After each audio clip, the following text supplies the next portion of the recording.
So what's up, tribe? How you guys doing? Go ahead and hit that subscribe button. I hope you like this video. This is your review for Love and Listings Season 2, Episode 1. So y'all know how these shows go. We just spend pretty much the whole first episode getting caught up on what happened.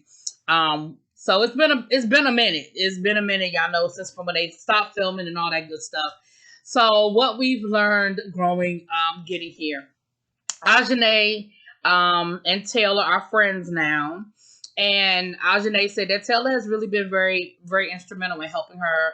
She said that she's really struggling now. And she's struggling because, listen, this whole thing pissed me off because it just takes me back to this whole inequality of men versus women situation. Because here's the thing.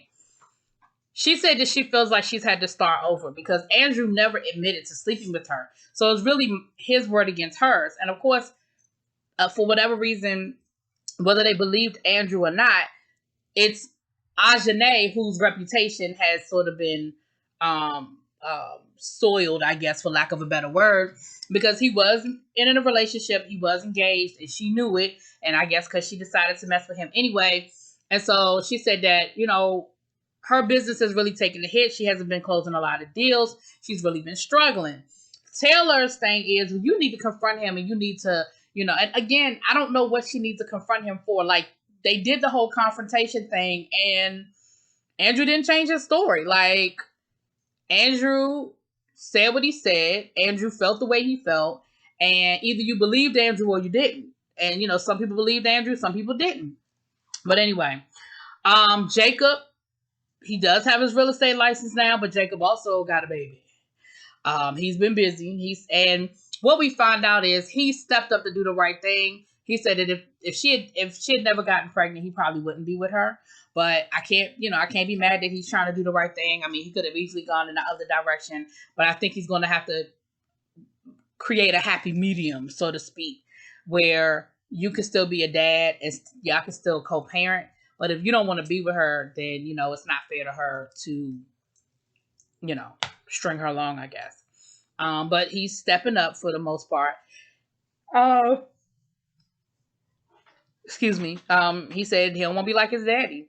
He said his daddy left a bunch of baby mamas all over the place and a bunch of kids all over the place, and he doesn't want to do that. Now, Eric, Samantha, and Zach. So in the episode, we see them playing golf, and what we find out is Samantha and Zach, because Zach broke up with his girlfriend. Zach and Samantha are kind of flirty again. They've got over, they apologized, they moved on, they become friends. But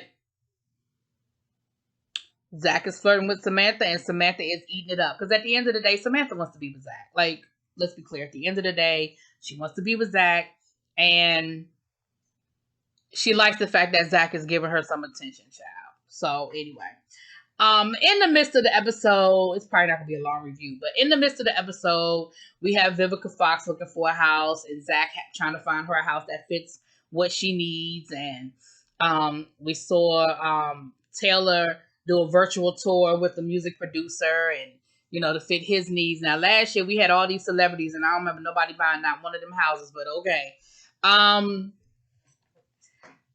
We have a showing. We have one of those, what they call them, a nighttime viewing, where they invite a lot of the real estate agents to come and see the house to see if they want to, start showing it and listing it or whatever.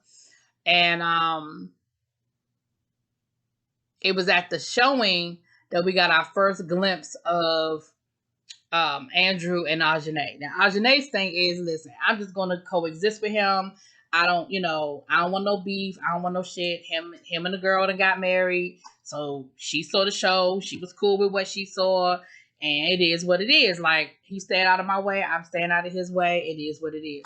But Taylor decides that Ajane needs to confront him.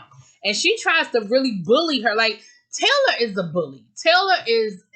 And she's, again, you keep talking about how you're young, but you're this and you're that, and you're so good at what you do, and you're tired of people underestimating you. And maybe people aren't underestimating your skill so much as they're underestimating you, as far as you understanding how to act and how to be. Like, at a showing, even if Ajane does need to confront Andrew, which I don't think she does. She already confronted Andrew, and I think people believed her. I think they believed her over believing Andrew. But at the same time, what you gonna do? They wasn't gonna stop doing business with Andrew. Like they weren't gonna. It wasn't gonna hurt his reputation. It hurt her reputation. So you mean to tell me that confronting him at a business situation was gonna help? Like you thought that was gonna. What did you think was gonna come from that? So Ajane, you did absolutely the right thing by not confronting him, but y'all still made a scene because y'all were in the bathroom yelling at each other. So of course everybody was still looking like, what? What are they talking? What are they talking about? So, child, but Taylor is a mess. Taylor, she's still doing that same bullshit, thinking that she knows right, and like I said, she's trying to bully Ajane, and I'm gonna give Ajane credit. I respect the fact that Ajane stood her ground and was like, "No, I'm not gonna confront him. I don't have nothing to say. Like I'm fine." So I can respect that. Like I could definitely respect that. So then, Zach talking to his dad, and his dad, that's when he admitted to his father that he probably wouldn't, be with her if it wasn't, probably wouldn't be with her if if she wasn't pregnant. But again, respect the fact that he's stepping up. And that's pretty much it. Like, I know this is a real short review, but this episode ain't really give me a whole lot. Like, they pretty much was just getting us all caught up, on what everybody was doing. And I feel like I'm missing something, but really it wasn't it just wasn't a whole lot there.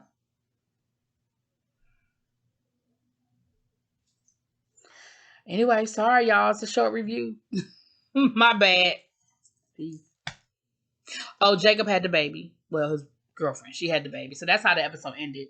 That she did give birth, and him saying that he was like, listen, whether I'm ready or not, here it comes, So anyway, so we got that. So that's pretty much, like I said, it's just laying the groundwork for what we're going to be seeing this season. So that's pretty much what it is. So let me know what y'all think. Drop it in those comments. Peace.